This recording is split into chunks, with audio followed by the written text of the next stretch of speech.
मैं प्रदीप शर्मा डिस्ट्रिक्ट पुंछ से district president, चाहे आप स्टेट से समझो प्रेसिडेंट, स्टेट प्रेसिडेंट, मेरा मुद्दा एक ही है कि जो हमारा टेलीविज़न है इस वक्त तक बेचारा वो परेशानियों में जूझ रहा है और इस वक्त तक उन टेलीविज़नों की हालात और इतनी कंडीशन ख़राब है कि जो कहने से भी ज़्यादा है, मेरे कहने से भी ज़्यादा है।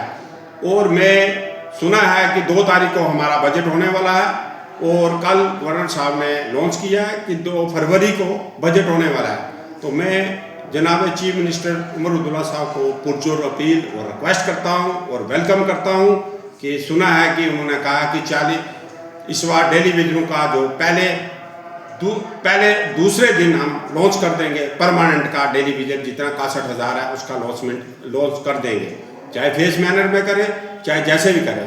मैं उमर अब्दुल्ला साहब का तहे दिल से शुक्रगुजार हूँ। बाकी अन्य पार्टियों का भी, जैसे बीजेपी होगी, कई अन्य पार्टियां जिन्होंने हमारे टेलीविज़नों के समर्थन में हक में आवाज़ उठाई और वोट दिया, मैं उनका तहे दिल से उसी दिन मैं शुक्रिया अदा करूंगा।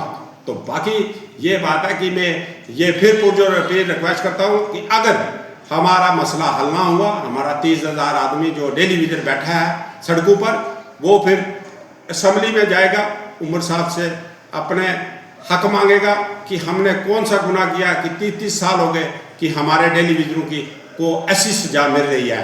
तो मैं उमर अब्दुल्ला साहब को पुरजोर फिर रिक्वेस्ट करता हूँ। तो ये सारा चोट लगाया था इन्होंने, जब टेलीविज़न को लगाया था सारा चोट था। अब टेलीविज़न को किसी को 2 साल रह गए, किसी को 4 साल रह गए, इन्होंने टेलीविज़न को जो सारा चोट है उसको तोड़ डाला। मैं कहता हूँ कि सारा चोट जब तक ये जितना टेलीविज़न लगाया ये सारा रिटायर हो जाएगा, उसके बाद लगाओ सारा चोट, उसको तोड़ डालो, उससे हमें कोई लेना देना नहीं है। मगर टेलीविज़न काम कर रहा है, सब कुछ है, उसको परमानेंट नहीं किया आपने।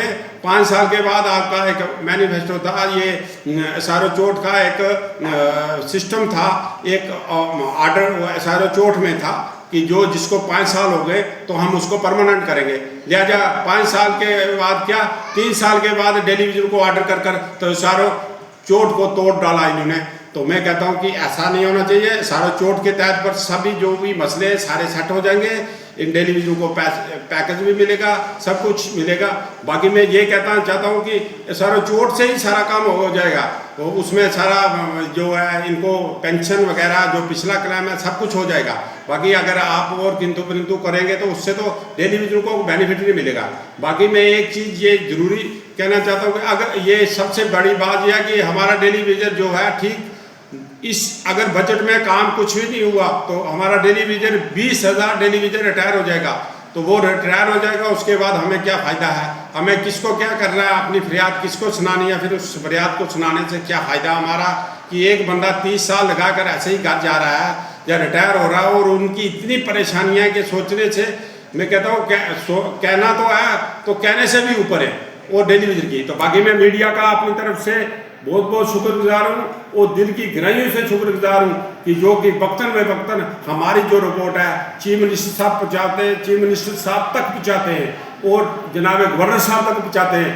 तो मैं ये कहता हूँ कि मेरी एक ही आवाज़ है, चाहे स्टेट लेवल की हो चाहे डिस्ट्रिक्ट लेवल की हो, कि ये इस टेलीविज़न बेचारे गरीब का और इम्तिहान ना लिया जाए। लिहाजा उमर अब्दुल्ला साहब को मैं रिक्वेस्ट करता हूँ, बाकी अन्य पार्टियों को जितनी भी हैं उनको भी रिक्वेस्ट करता हूँ कि असेंबली में एक नई खुशखबरी दी जाए कि टेलीविज़न 61,000 को हमने पक्का कर दिया, तो हम इनका दिल की गहराइयों से और अच्छे पैकेज से पक्का कर दिया। तो ये गरीबों का भला है, इससे बड़ी दवा टेलीविज़न हो, इतनी दवाएं देगा, इससे बड़ी कोई दवा नहीं होगी। Thank you.